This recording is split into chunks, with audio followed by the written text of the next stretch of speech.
Hello, everyone. Welcome back to BungaCast. I'm Alex Hochuli. I'm here with Phil and George as usual. They did. I don't know why I got a last name and they didn't. But you're all patrons. You guys know who we are by now, surely. So, but it's just good to reaffirm one's own identity, which actually is sort of like what we're talking about today. We're talking about liberal nationalism. This is another 3 articles in which we each bring a piece to discuss around a certain theme. And this one is kind of 3 different pieces, one from The Guardian, one from Compact, and one from Unherd, discussing or proposing in different ways a return to liberal nationalism or a liberal argument for nationalism. Anyway, how's it going, guys? Good. How are you? Yeah, it's going well. I'm looking forward to discussing these 3. As a liberal nationalist yourself? Well, I wouldn't say Post-lib. liberal, surely gammon nationalist now. Gammon nationalism, gammonism. I would accept that. It has actually been really hot as we have to talk about the weather. And yeah, that has led to some boiled gammons, as we all know. Are you a boiled gammon, George?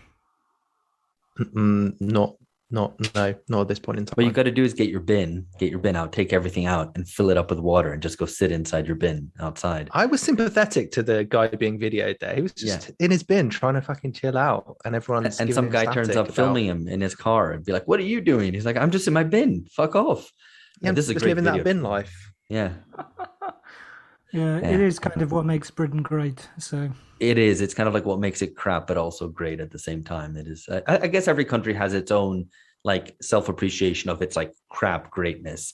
So, but it's in different ways, in different places. Anyway, again, we're circling around the theme of patriotism. So let's get actually started. My one, I'm starting this off, is a piece in The Guardian by Lucy Powell called "As We Unite for the Jubilee, Let's Believe Britain's Best Days Are Ahead, Not Behind." Now, just a little bit of background. Lucy Powell is a British Labour MP. She's Shadow Secretary of State for Digital, Culture, Media and Sport. And interestingly, was elected in a by-election, which is when a sitting MP stands down, on the lowest ever turnout, I think, of 18%, which is kind of remarkable. She is really, truly the people's representative. A couple of other little facts about Lucy Powell, which I wasn't aware of. In 2015, one of the most farcical moments in British politics happened when Ed Miliband, who was leader of the opposition, leader of the Labour Party at the time, revealed the Ed Stone. You guys remember this, right? Ed Stone? One of the greatest moments, yeah. One of the greatest moments, yeah. Where Ed Miliband inscribed his political pledges in a big fucking stone. It was like a really big stone. It was like a Stonehenge kind of stone, maybe a bit smaller and probably synthetic materials. But anyway, this was to show, of course, how serious he was. And funnily enough, Lucy Powell said, and she was on air saying this, "I don't think anyone is suggesting that the fact that he's carved them into stone means that he's absolutely not going to break them or anything like that," which of course completely undermined the message that these were promises which were set in stone, which could not be broken. Anyway, fantastic stuff. Anyway, she's also was a campaigner for Britain in Europe, for Britain to vote against leaving the EU, as well as a member of Labour Friends of Israel. Which again, I'm just highlighting these things because it suggests potentially an ambiguous relationship towards the nation and nationalism. Anyway, so in this article, I'm not going to describe it all for you. Let's just say it's a dog's dinner of, and by the way, a dog's dinner is a British idiom for a big, ugly mess, if you're not familiar. It's interesting because Powell feels compelled to throw in all her, generally kind of milquetoast liberal mainstream political prejudices into this container of patriotism. So it's a little bit of everything, and everything is potentially patriotism.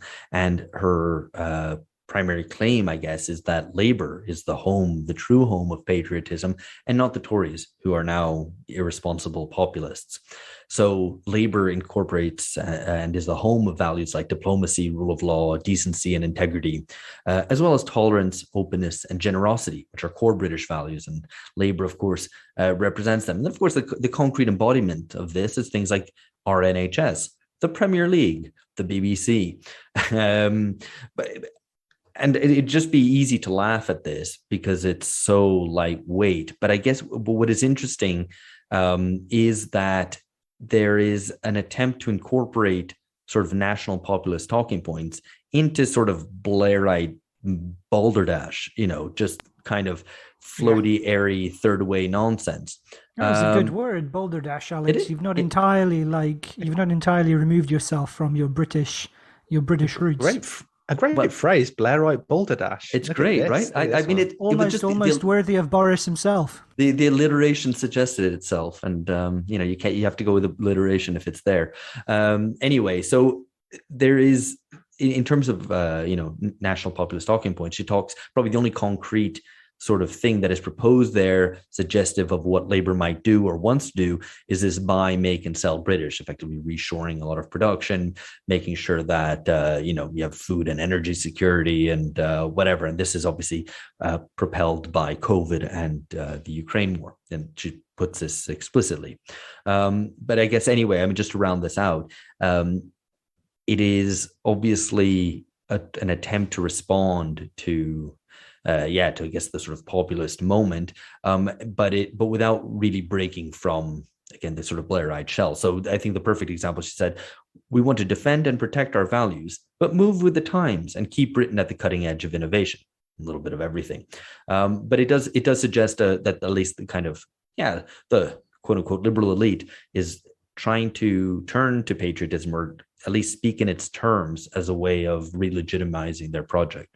Yeah. No, I think that's well put. I mean, and I think I would agree with your general characterization that the actual content of the article is fairly flimsy. I don't have anything as good as Blairite balderdash. I won't even try to match that. But the argument is essentially that Labour is the party of patriotism because Brits like rules, and the Prime Minister broke rules while Keir Starmer is Mr. Rules, and the nation is composed of values, climate investment, and the NHS. That's it. That triangulation between those three, in the middle of them, bang, that's Britain.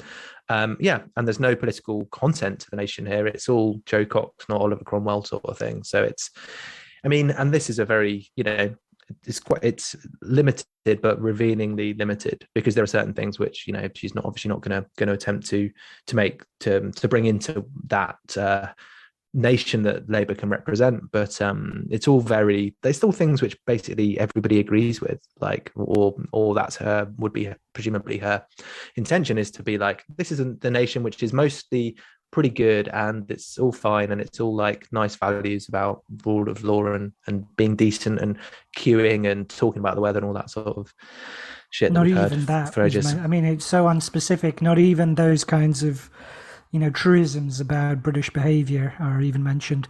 I guess, I mean, I don't know if there's much to add, really. I think your read is right, Alex. It's, on the one hand, it's something which could have been published, with a few kind of changes. It's the kind of content could have been published any time since, 1994, basically. But in the context in which it's being published at the moment, it's clearly, like you say, kind of a bid to capture a certain mantle.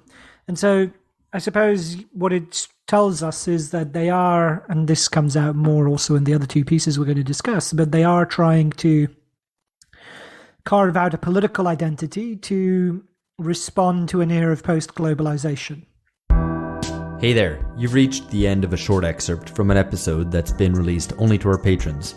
If you'd like to join us and gain access to around 2 Patreon exclusive episodes a month, please go to patreon.com/bungacast. We'd love to have you.